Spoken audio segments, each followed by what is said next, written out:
This is more than a tomato. It's a Swiss Army knife. It's got a bunch of different tools. It's got water, sugar, acids, umami, color, jammy carbs, fibrous carbs, and of course, aroma. Today, let's take a look at what a tomato can do for you. So every technique that we're looking at today works for any kind of tomato, but there are a couple of techniques that I turn to specifically when I have kind of crappy tomatoes. Step one, char them. Take them, put them into a ripping hot cast iron pan and let them get blistered and charred. What's going on is you have a little bit of evaporation of moisture. You're basically concentrating a little bit of the tomatoey goodness that they have locked inside. You're also using some of those sugars and amino acids to kickstart browning. You're gonna get little charred and blackened spots that will start to create a little bit more depth of flavor, earthiness, nuttiness, things that are low key in the background of a really good peak season ripe tomato. So you could stop right around here and already you've got like the perfect antipasti tomato, like a little bit of salt, some olive oil, put that in a bowl and have people spoon it out. Or if you want something that can be a little bit more mushy, you can leave them in the pan. And what I like to do is actually season them with salt. What will happen is you'll get this really melty, very unique, concentrated tomato experience that you wouldn't otherwise, especially in the dead of winter in a place where tomatoes are not currently in season. You can also take baby tomatoes and you can do pickled whole tomatoes. They basically become almost like olives. You can take really any tomato you want and mix it with some vinegar and wine and make your own tomato vinegar. Another great medium is oil. Throw some tomatoes in a pot of oil, throw it on the back of the stove on the lowest possible heat for an hour. What you will get at the end of that hour is confit tomatoes, which are melting and delicious and roasty and wonderful, that you can use then as a flavored oil for whatever else you want to use. Let's say that you really want sliced tomatoes on a sandwich, but you are cursed with this. There is a get out of jail free card that you can pull if you so desire. This is the ketchup pickled tomato. Start with 4 parts ketchup. So the idea is we want sweetness, savoriness, umami, aroma. We want all of those things built back into this disgraceful mess.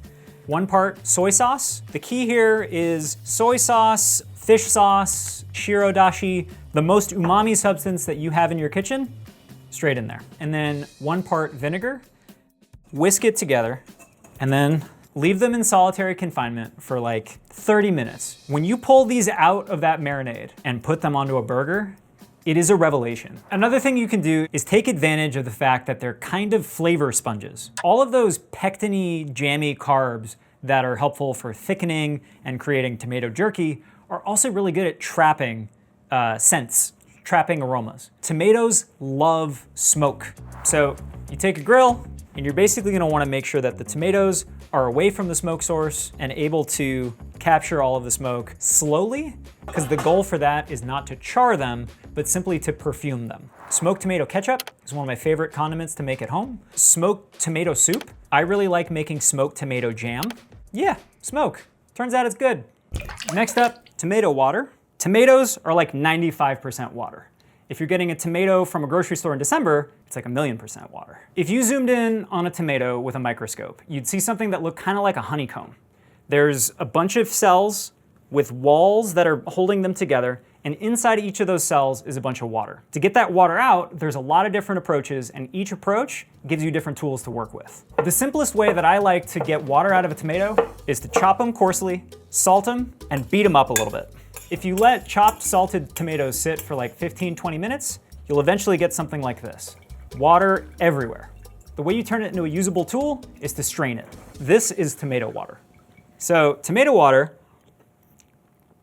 is awesome. It's sour, it's sweet, it's got a lot of umami, it's really, really aromatic and smells like tomatoes. And if you salted the tomatoes to get the water out, it's also salty. This is like your do-it-all base for at least 15 things you can do with the tomato. First thing you can do with this tomato water, make salad dressing. It works great as a substitute for about half the vinegar in your vinaigrette. It also is great when you need to thin out a really creamy ranch or Caesar dressing. You can use it as a broth base. Truly, just like salt and tomato water is itself instant broth.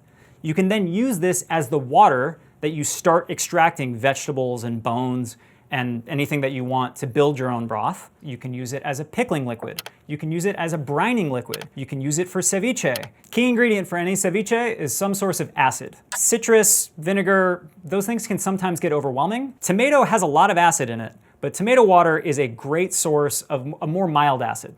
So replace about half the citrus juice in your ceviche base with tomato water, and you'll get something that feels a little bit more universal. A poaching liquid for fish and eggs and anything else you want. If you poach something like eggs in tomato water, now instead of just a heat transfer medium, you get the opportunity to infuse umami, sweetness, sourness, and aroma in what otherwise would be a pretty plain base of your dish. It's also great as a marinade carrier. This is a do-it-all liquid for anything that you want to start in the kitchen. So let's use that superpower in an egg wash. So one of the things I like to do is whisk an egg with a little bit of tomato water. What this gives us is it ramps up the browning power, so we get things a little bit more brown. Honestly, pretzels are great. This helps make everything feel like a pretzel. It also gives you more umami, which is amazing on anything. And the acidity in a tomato helps to cut through some of the starchy fattiness of your average biscuit or roast chicken or whatever you're brushing this on, which keeps you coming back for more. You can use this exactly like you would any other egg wash. Apply liberally before going into the oven. Using the magic of television, we have some that are already baked. It smells like roasted tomatoes, and it tastes like more than just a regular biscuit. Oh, great. That's really good. Yeah. You should try this. Great, yeah. It's like a biscuit, but pretzel-y.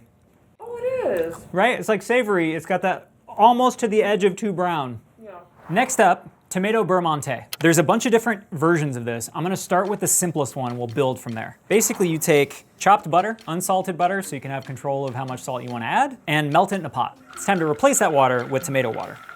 Not only is the tomato here giving you sweetness, umami, really, really nice tomato aroma, it's also bringing a little bit of extra emulsifying power to the table than you would have with just the butter or water alone. You can keep this quite watery if you want to use it as a cooking medium. We talked about poaching earlier. Butter poaching in tomato beurre monté is what it feels like to be drunk with power. It's great. So at this point, we've evaporated enough of the water out that the emulsion has weakened and is on the verge of breaking. If you want to use this, let's say for like a pasta sauce or for something to glaze a piece of roast chicken that just came out of the oven, take it off the heat and you can add some cold butter back into the mix. You can basically just swirl that in. This is also great if you want to use it for glazing vegetables. It's great if you want to use it for cooking seafood or shellfish really slowly in a poaching liquid. All right, the version of liquid tomatoes that most people are familiar with is pureed tomatoes. You can absolutely take quartered tomatoes, put them in a food processor or a blender, and give them a buzz.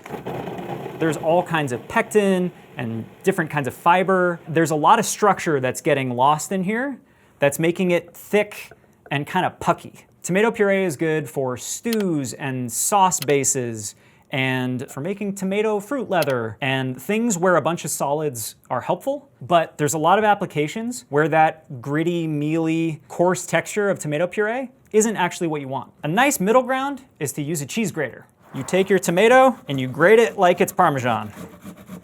So after grating, we have really opened up the holes in that honeycomb to let water out quickly. If you salted this, it would accelerate it even more, and in just a couple minutes, you would get a lot of really nice usable tomato water. And the key is you haven't completely destroyed all of the cells in the tomato, so it doesn't become this homogeneous puree. You're still able to effectively separate out all the solids from all the liquids, which gives us more tools to work with. Obviously, tomato does well in savory circumstances. Let's talk about a couple of sweet applications. So sweet/savory caramel, but with tomato water as an enhancer. Most caramel recipes tell you to start with sugar, usually something like honey or corn syrup, and then almost every caramel recipe will tell you to start by diluting everything with water plus. What caramel does is it takes the sweetness of sugar and it seasons it with other stuff that makes it more complex and interesting.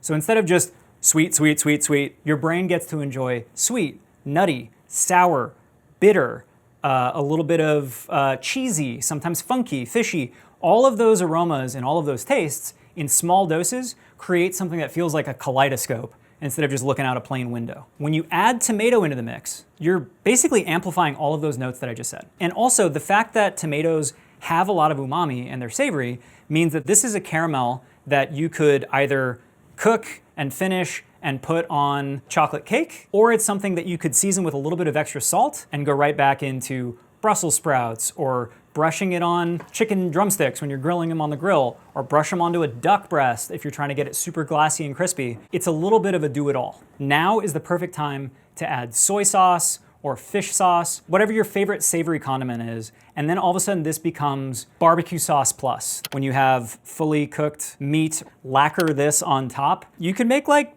tomato flan. You can use it as a swirl in for a cookie or for an ice cream. You could even make granola. So not only is it a super flavorful caramel, but it becomes weirdly even more versatile when using tomato water instead of just regular water as the base. One of my favorite beverages to make with tomato water is a simple play on bitters and soda. So typically you've got your bitters on ice, a little bit of tomato water, and some soda. Garnish with a lime and a pinch of salt, and hydrate. This works great as a non-alcoholic cocktail. This also works great as an excuse to drink vodka. That's like really good. I'm just gonna keep that with me.